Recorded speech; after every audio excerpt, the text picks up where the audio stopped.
friends, let's start our new Magic Tree House book, number 18, Buffalo Before Breakfast by Mary Pope Osborne. I wonder what adventures Jack and Annie are going to go on this time, what they're going to see, what they're going to do, what trouble they're going to find themselves into. Chapter 1, Teddy's Back. Arf, arf, arf. Jack finished tying his sneakers, then he looked out his bedroom window. A small dog stood in the early sunlight.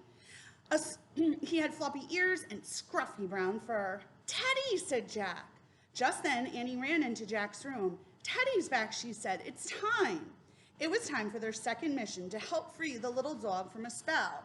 Jack threw his notebook and pencil into his backpack. Then he followed Annie downstairs and past the kitchen. "Where are you two going?" their mom asked. "Outside," said Jack. "Breakfast will be ready soon," she said, "and grandmother will be here any minute." "We'll be right back," said Jack. He loved his grandmother's visits. She was kind and funny, and she always taught them new things. Jack and Annie slipped out the front door. Teddy was waiting for them. "Arf, arf," he barked. "Hey, where did you go last week?" Jack asked. The small dog wiggled his tail joyfully.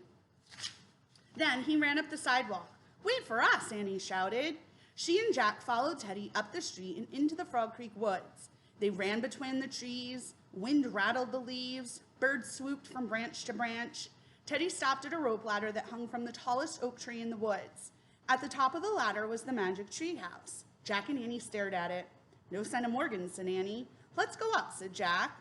Annie picked up Teddy. She carried him carefully up the ladder. Jack climbed after her. Inside the treehouse, Teddy sniffed a silver pocket watch on the floor. Beside it was the note that Morgan had written to Jack and Annie. Annie picked up the note and read it aloud. "This little dog is under a spell and needs your help. To free him, you must be given 4 special things. A gift from a ship lost at sea, a gift from the prairie blue, a gift from a forest far away, a gift from a kangaroo. Be brave, be wise, be careful." "We've got the first special thing," said Annie, "the gift from the ship lost at sea." "Yeah," said Jack. He picked up the silver pocket watch. The time on the watch was 2:20, the time the Titanic had sunk. Jack and Annie stared at the watch. "Arf, arf." Teddy's barking brought Jack back from his memories. "Okay," Jack said. He sighed and pushed his glasses into place. "Now it's time for the gift from the prairie blue." "What's that mean?" said Annie. "I'm not sure," said Jack. He looked around the treehouse. "But I bet that book will take us there."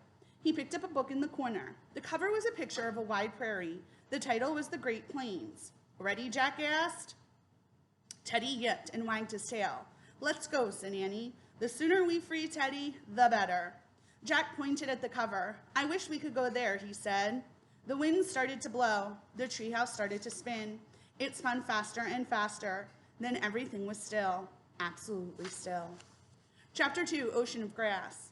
Early sunlight slanted into the treehouse. The cool breeze smelled of wild grass. "Oh man," said Jack, "these are neat clothes." Their jeans and t-shirts had magically changed. Jack had on a buckskin shirt and pants. Annie wore a fringed buckskin dress. They both wore soft leather boots and coonskin caps. Jack's backpack was now a leather bag. "I feel like a mountain man," he said.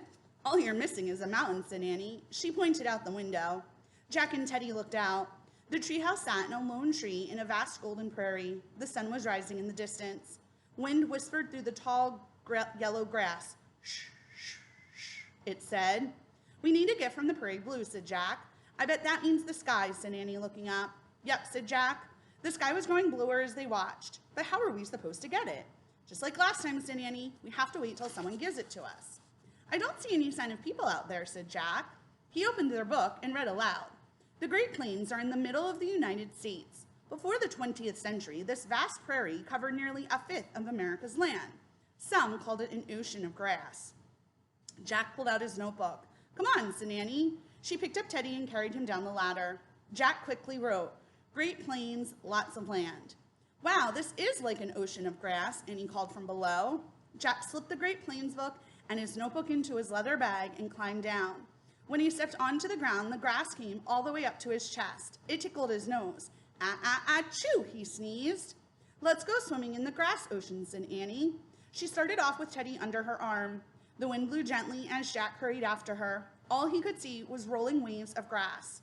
They walked and walked and walked. Finally, they stopped to rest.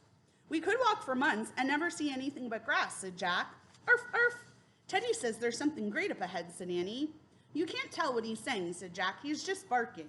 I can tell, said Annie. Trust me. We can't walk all day, said Jack. Come on, said Annie. Just a little farther. She started walking again. Oh, brother, said Jack. But he kept going through the tall, rippling grass. They went down a small slope, then up a small rise. At the top of the rise, Jack froze. Wow, that is great, he whispered. Told you, said Annie. I wonder what they're going to find. We'll have to keep reading tomorrow. Bye, friends.